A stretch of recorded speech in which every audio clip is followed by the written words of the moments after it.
Hola a todos, estamos presentando nuestra tercera parte de nuestro curso bíblico. En la entrega anterior habíamos comenzado a hablar de San Pablo. Habíamos hablado de su personalidad, de los viajes, de lo que había hecho. Ahora ya nos concentramos en sus escritos, en el epistolario paulino, la extensa obra de San Pablo. Por eso requerimos varias entregas para poder abordar la obra de este gran apóstol. En esta entrega vamos a trabajar las cartas a Timoteo, a Tito y la carta a los romanos.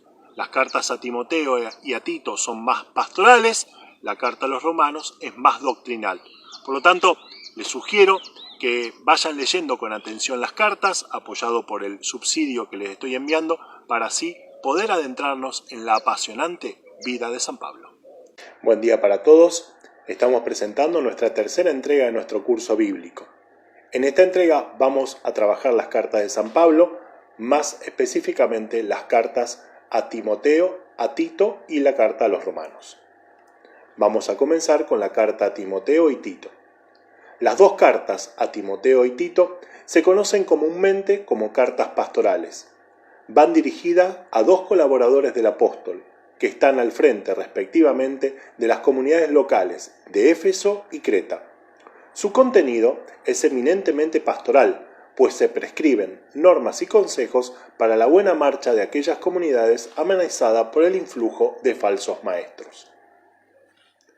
Contienen también orientaciones sobre la organización de las iglesias y la función de los ministros. Las tres, además, coinciden en el estilo sencillo y el tono familiar que denota la preocupación del autor por formar a quienes desempeñan una misión pastoral. Timoteo acompañó a San Pablo como un hijo a un padre. Era hijo de padre gentil y madre judía, piadosa cristiana. Los datos de la primera carta inducen a pensar que Timoteo estaba al frente de una comunidad cristiana suficientemente asentada, pero con los obstáculos propios de los comienzos. El ambiente pagano, las doctrinas desviadas de algunos falsos maestros y hasta las costumbres relajadas amenazan la estabilidad de aquella iglesia incipiente. Timoteo, lo mismo que Tito en Creta, recibe el encargo de mantener la doctrina recibida y estimular la vida cristiana de los fieles. El tono de la segunda carta a Timoteo es más entrañable e intenso, con alusiones muy personales. Pablo le exhorta insistentemente a perseverar en la predicación y en el ministerio, sin miedo a los sufrimientos externos ni a la fatiga interior. Recibe también el encargo de consolidar la organización de la iglesia local. El contenido de la carta a Tito recuerda mucho al de la primera de Timoteo, probablemente porque hubo poca diferencia en el tiempo de redacción de ambas. Tito, hijo de padres paganos, fue convertido seguramente por San Pablo, a juzgar por el cariño que éste le demuestra. Acudió a Jerusalén con Pablo y Bernabé para asistir al primer concilio. No consta que acompañara al apóstol en su primera cautividad romana, pero sabemos que después de ella San Pablo le dejó en la isla de Creta para que continuara la labor misional que los dos juntos habían emprendido. Tito debió permanecer en Creta hasta que Artemas y Tiquino llegaron a relevarlo.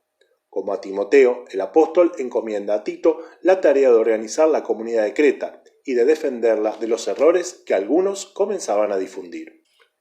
La idea central de las cartas pastorales es la salvación.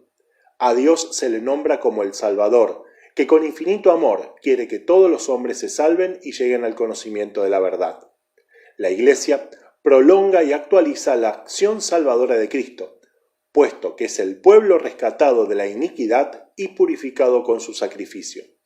Los cristianos alcanzan su propia salvación mediante una vida rica en buenas obras, reflejo de su piedad. Pasamos ahora a la carta a los romanos. Con el fin de preparar debidamente su llegada a Roma, escribe desde Corinto la carta a los romanos en el invierno del año 57 al 58.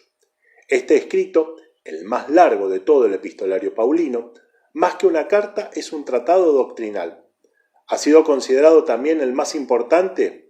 En él expone el apóstol puntos capitales de la doctrina acerca de la obra redentora de Cristo y sobre la vida cristiana. La comunidad cristiana de Roma estaba formada por judíos y gentiles convertidos. Era importante para San Pablo exponer los efectos de la salvación de Cristo a estos dos grupos de fieles mostrándoles que ya no había diferencia entre ellos. Tras un largo saludo en el que presenta a Jesucristo, se extiende en una visión de la humanidad no redimida, alejada y enemistada con Dios después de la caída de Adán.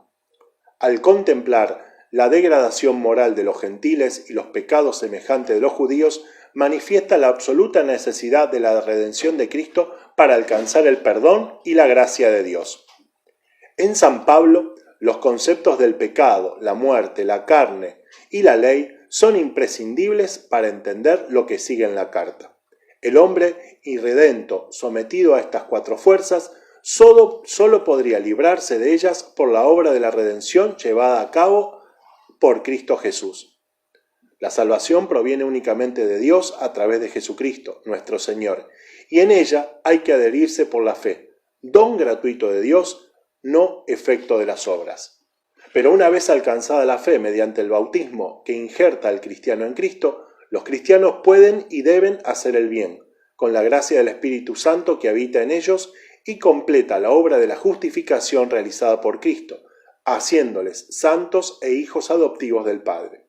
Se pasa así del estado de enemistad con Dios al de amistad, del que la irredención al de la gracia, de la condenación antigua a ser una nueva criatura abierta a la esperanza de la gloria de los hijos de Dios. En la segunda parte de la carta, Pablo aplica la doctrina anteriormente expuesta a la vida y conducta del cristiano.